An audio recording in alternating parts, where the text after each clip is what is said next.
गरुण कहते हैं। क्या भगवान गरुड़ ने कहा, जो अपने गोत्र की स्त्री के साथ जिसने सांसारिक संबंध बनाया, ऐसे स्त्री और पुरुष रीच और रीच नहीं बनते हैं, उनकी दुर्गति हो जाती है, वो भ्रष्ट हो जाते हैं, उनका जीवन खत्म हो जाता है, वो बरेलू जानवर बनते हैं, वो जंगली जानवर बनते हैं। मेरी भाषा आप समझ पा रहे हैं? धन्यवाद।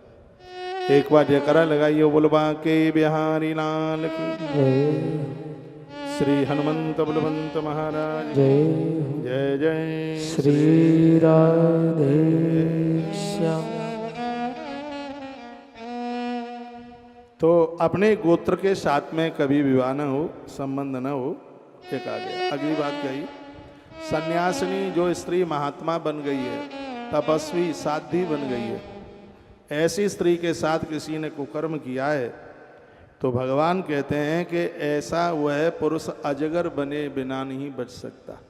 देखा, तापसी गमनात् कामी भवेन मरु पिशाचकः अपराध। यदि सुनिए, यदि वो ब्राह्मण है तो वो तो ब्रह्म राक्षस बनेगा, वो वच नहीं पावेगा। जो और लोग हैं भैया, वो अजगर बन करके धरती पर पैदा होंगे, सांप बनेंगे सब। वैधव्य नारी, जिस स्त्री का पति दुनिया छोड़ के ऊपर चला गया, ऐसी स्त्री के साथ कुकर्म करने वाला व्यक्ति, जैसे माचिस की तीली दिखाने पर कपूर खत्म होता है, वो पुरुष की उम्र ऐसे ही खत्म होती है। दिन रात बूढ़ा तो होता ही है, लेकिन उसकी उम्र खत्म होती है। वैधव्य नारी के साथ गलत संबंध बनाने वाला पुरुष, उसे भगवान महाकाल भी बचाना चाहें तो न बच पाए, ऐसा गरुड़ पुराण में लिखा।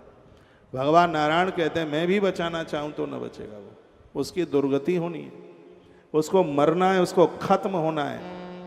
मैं फिर एक बार इस पवित्र व्यासपीठ से जो कि यह व्यासपीठ श्री गया जी की है, ऐसी स्त्री जिसका पति दुनिया छोड़ के चला गया, वैधव्य नारी जिसकी मांग में सिंदूर नहीं रहा, ऐसी स्त्री के साथ को कर्म करने वाले लोग, भगवान नारायण कहते हैं, मैं भी बचाना चाहूं तो वो नहीं बच सकता। ये पाप नहीं, पाप का बाप है। इसलिए तो कहा गया है कि ऐसी नारी को बहुत ध्यान से, बड़े ठीक से, बड़ी सतर्कता से जीवन जीना होता है। या तो वो तीर्थ में रहती है, या फिर वो मां के घर में रहती है। ये दो स्थान उसके लिए बताए। वो हर जगह नहीं रह सकती, ये समाज उसे जीने नहीं देता उसे। भगवान कहते हैं, तापसी गमनात् कामी भवेत् युर्पिशाचक। तपस्विनी नारी के साथ कुकर्म करने वाले लोग राक्षस निशाचर बन जाएंगे, पिशाच बन जाएंगे, प्रेत बन जाएंगे। सन्यासिनी नारी, तपस्विनी जो महात्मा बनी हुई है, उसके साथ यदि किसी ने सांसारिक कर्म किया, भोग किया, कुकर्म किया, उनकी दुर्गति हो जाएगी। भगवान कहते हैं, अप्राप्त यौवना संगात, ऐसी कन्या जिसका विवाह नहीं हुआ है और अभी उसका ऋतुकाल भी आरंभ नहीं हुआ,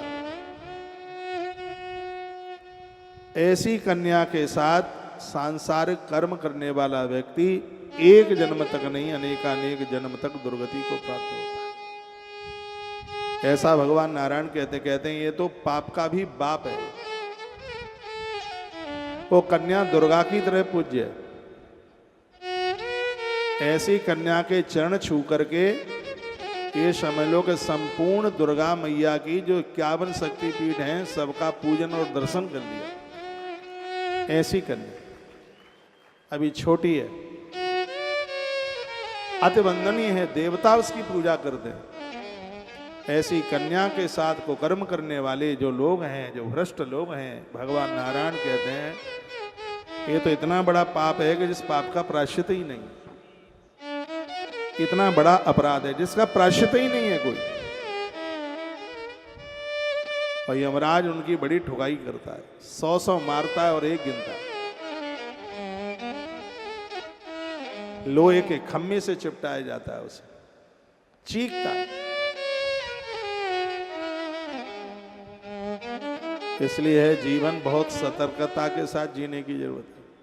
मनुष्य बन गए ये बड़ी बात नहीं है, मनुष्य बनकर मनुष्य जैसा जीवन जी लें ये बड़ी बात है। जो इस समय मैं गया जी की व्यासपीठ से बोल रहा हूँ, ये पूरे देश में मेरी बात का ट्रांसलेट करके लोगों के पास तक ये बातें पहुंचाई जाएं तो लोग अन्याय और अधर्म करने से बच जाएंगे। आज क्लासों में, स्कूलों में ये चैप्टर नहीं पढ़ाए जाते, इसलिए तो आफत आ रही है। पहले के कोर्सों में ये सब चीज़ें थी। पहले के कोर्स में कबीर रहीम के दोहे पढ़ाए जाते थे, रैदास जी के दोहे पढ़ाए जाते थे, मीरा के दोहे सवैयाँ पढ़ाए जाते थे, रामायण की चौपाइयाँ पढ़ाई जाती थी, लेकिन वो सब आज लुप्त हो गई हैं, इसलिए सब भुगतना पड़ रहा है। ये बातें सुनकर के रोम खड़े हो जाते हैं। ये बात यहाँ लिखी है व्यास जी ने और भगवान नारायण ने कहा कि ऐसी बेटी जिसका अभी ऋतुकाल भी शुरू नहीं हुआ है, ऐसी कन्या के साथ कुकर्म करने वाला व्यक्ति, उसे एक भी देवता नहीं बचा सकता 33 करोड़ देवताओं में से। उसके लिए कोई प्रायश्चित ही नहीं है। कितना बड़ा जघन्य अपराध है वो। व्यक्ति को ऐसी गलतियों से बचना चाहिए। गरुण पुराण तो हर मनुष्य जाति को सुन लेना चाहिए। मरने के बाद सुनते हैं, जो जिंदे जी सुनना चाहिए। मर जाएंगे तब सुना दो गरुण पुराण, ये तो जिंदे जी सुनना चाहिए। ऐसी ये कथा है जो सोते हुए को जगाने का काम करती है। आपने मैसेजों में लिखा है महाराज जी आपको बारंबार प्रणाम है। अब मैं तो बड़ा जोर लगा रहा हूँ कि ये खोई हुई संस्कृति लौट करके आए, युवा बच जाए। और ये सिर्फ पुरुष के ही लिए नहीं है, ये बेटियों के लिए भी। कल ही मैंने निवेदन किया है, जो बेटी अपना कन्या धर्म लेकर के, सुरक्षित कन्या धर्म लेकर पति की देहली पर पहुंचती है, संपूर्ण 33 करोड़ देवता उसके चरण का चरण उदक लेने के लिए पधारते हैं। वो भी इसी ग्रंथ में लिखा है। जो कन्या अपने कन्या धर्म को सुरक्षित बचाती हुई पति के घर पहुंचती है, संपूर्ण देवता उस बेटी का चरणोदक लेने के लिए उस देहली पर चल करके आते हैं। उसके लिए इससे बड़ा कोई धर्म ही नहीं जिसका कन्या धर्म सुरक्षित रहा। पति की देहली पर इस धर्म को सुरक्षित लेकर के पहुंची है। देवता लोग उसके चरण स्पर्श करने के लिए, चरण धोने के लिए पधारते।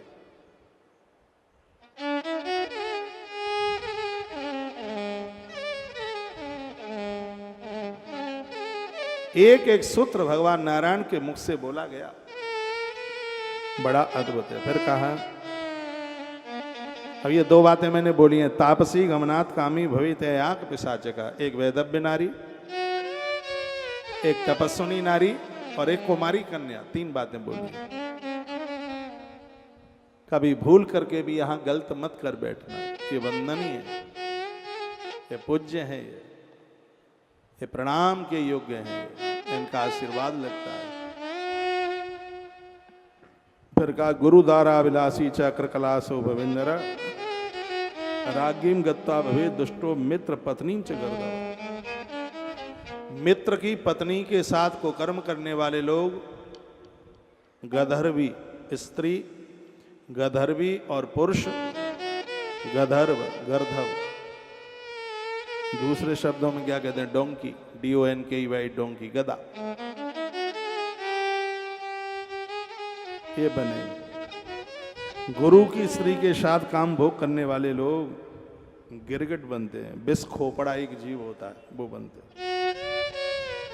राजा की पत्नी रानी और मित्र की पत्नी के साथ को कर्म करने वाले लोग खर और खरी बनते हैं। मैंने तो बहुत बार कहा है कि दोस्ती कितनी भी हो, घर में मित्र ना हो तो सूने घर में जाना नहीं। सहेली कितनी भी नजदीक क्यों ना हो, खासम खास हो,